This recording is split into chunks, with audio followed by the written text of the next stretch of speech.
Dobrý deň, zdravím vás. Konečne som dostala k nahratiu toho videa, ktoré som spomínala minulý týždeň v mojich príbehoch o tom, aké nové triky používajú na vás realitní makléri, pokiaľ sa rozhodujete o kúpe apartmánu v Egypte.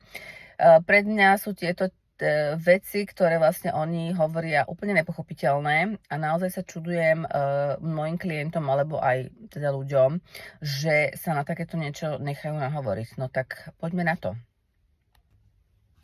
Takže taká novinka pre mňa bola, keď mi moji potenciálni zákazníci, ktorými som mala stretnutie, povedali, že pani maklérka im povedala, že však nech jej dajú do ruky 50 000 eur a že ona im tu teda niečo vybere. OK. No teda neviem, kto už si dovolí dneska vypýtať od cudzích ľudí hotovosť do ruky.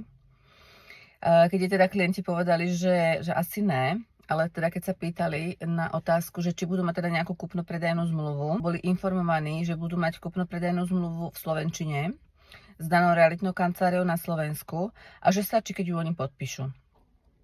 Haló?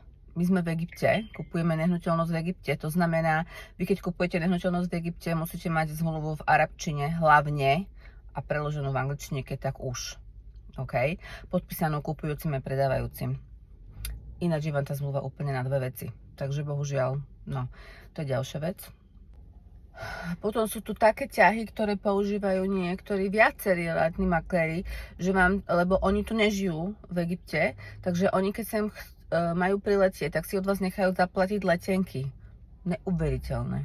Neuveriteľné, že toto stále ešte niekto akceptuje a zaplatí svojmu maklérovi letenku. To je fakt sila. Potom sú tu také veci, že si niekto vypýta akože 5 000 eur za sprostredkovanie predaja. Prosím vás, vy platíte jedine províziu. Provízia už väčšinou býva zahrnutá v cene a keď nie je zahrnutá v cene, tak je od 2,5% do 7% z ceny nehnuteľnosti. Žiadne sprostredkovanie 5 000 eur, neviem za čo, pretože to je ešte nad rámec toho, lebo tá provízia, verte mi, už je zahrnutá v tej cene. Jedine, čo je extra, tak sú právne služby a právne služby sa môžu pohybovať maximálne do výšky 1000 eur. Maximálne.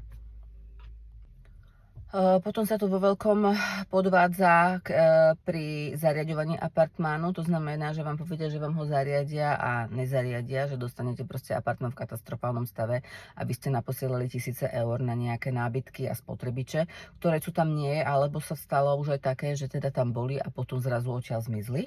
Aj to som už riešila.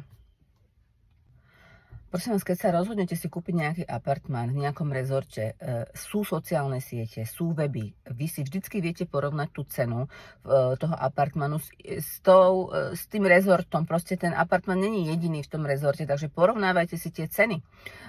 Lebo niekedy sa stane, že proste kúpite o 15-20 000 eur drahšie, ako by ste mali. Takže naozaj je dobre sa informovať pred tým, ako do niečoho idete. A proste stále budem opakovať dookola, treba mať kompletnú dokumentáciu. Predtým, ako kúpite, tak si treba vypýtať kompletnú dokumentáciu. Keď už sa to jedná o apartmán, ktorý je v rezidenčnom dome, hlavne, že sú tam niekoľké taukíly, že nie ste prvý kupujúci. Pokiaľ idete kupovať v nejakom rezorte, tak takisto treba vidieť tú zmluvu s tým developerom. Ono je to väčšinou štandardná zmluva, na ktorej sa nebude nič meniť, ale treba ju vidieť. A pokiaľ sa prekupuje apartmán, tam je veľmi dôležité tiež vedieť, aké poplatky sú zahrnuté v tej cene. Či tam je zahrnutý aj prepis, či tam sú zahrnuté servisné poplatky a tak ďalej, lebo s týmto väčšinou vás potom pri podpise zmluvy, keď už ste dali nejakú vysokú zálohu, vedia prekvapiť. Aj to som už počula a nie raz. Nájdete veľa videí s konkrétnymi príbehami, ako boli podvedení moji klienti na mojom YouTube, tak si to pozrite.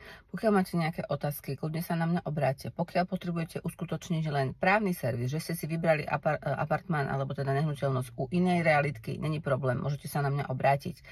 A ešte raz teda hovorím, dávajte si pozor, cez koho kupujete, ako kupujete, buďte opatrní.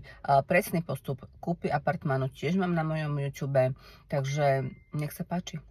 Majte sa krásne, dúfam, že toto video bolo pre vás užitočné a pokiaľ máte nápady na nejaké iné videá, tak sem s nimi.